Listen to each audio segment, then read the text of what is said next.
मित्रों, मेरा नाम ओंकार है और मैं महाराष्ट्र के नांदेड़ का रहने वाला हूँ। आज मैं आपको मेरे भाई के साथ घटी सच्ची घटना आपको बताना चाहता हूँ। मेरा भाई साइंस कॉलेज में पढ़ता है और उसके करीब एक छोटा जंगल है और उनको उसी रास्ते से कॉलेज जाना पड़ता है और रात को उस जंगल से जाना खतरे से खाली नहीं होता है। कुछ दिनों पहले मेरा भाई दोस्तों के साथ बातें कर रहा था और बातें करते करते रात हो गई और जब उसने समय देखा तो रात के 9:45 हो गए थे। उसी जंगल में घर तक पहुंचने का एक छोटा रास्ता भी था, लेकिन वहां रात को कोई नहीं गुजरता था। लेकिन मेरे भाई के दोस्तों ने उसी रास्ते से जाने की सोचा ताकि जल्दी घर पहुंच जाए। उसी रास्ते में एक हनुमान मंदिर पड़ता है। जब उसके बाहर से निकले तो देखा पंडित जी बाहर खड़े थे। पंडित जी ने मेरे भाई और उसके दोस्तों को रोका और बोला, बेटा तुम घर जा रहे हो तो मुझे भी साथ ले चलो, मैं भी काफी लेट हो गया हूँ और रास्ते में अकेले में काफी डर लगता है। उन्होंने पंडित जी को भी साथ ले लिया।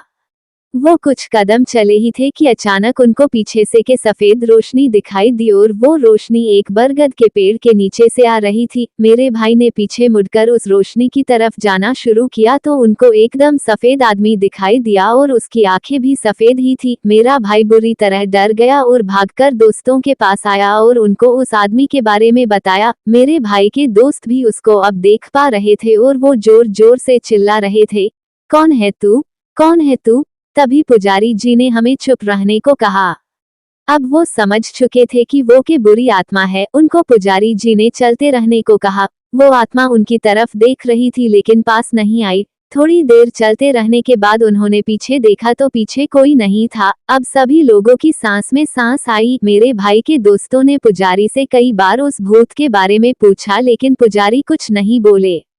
वो सभी जंगल से बाहर आ चुके थे और पुजारी जी ने कहा, ठीक है अब मैं घर जाता हूँ। वो आगे चल रहे थे। उन्होंने फिर पुजारी जी को बतलाने के लिए पीछे मुड़े तो देखा कि पुजारी जी गायब हो गए। वो एक बार फिर घबरा गए। वो माजरे को समझने के लिए पुजारी जी के घर गए तो पुजारी जी खाना खा रहे थे। उन्होंने उनसे पूछा, आप कहाँ गायब ही गए। तो उन्होंने कहा, बेटा मैं तो 8:30 को रोज घर आ जाता हूँ और तुम लोग क्या बात कर रहे हो।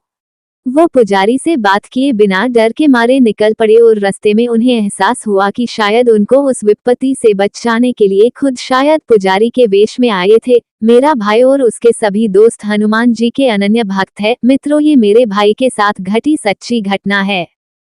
यदि ये कहानी आपको पसंद आई हो तो अपने दोस्तों और अन्य लोगों के साथ शेयर जरूर करिएगा।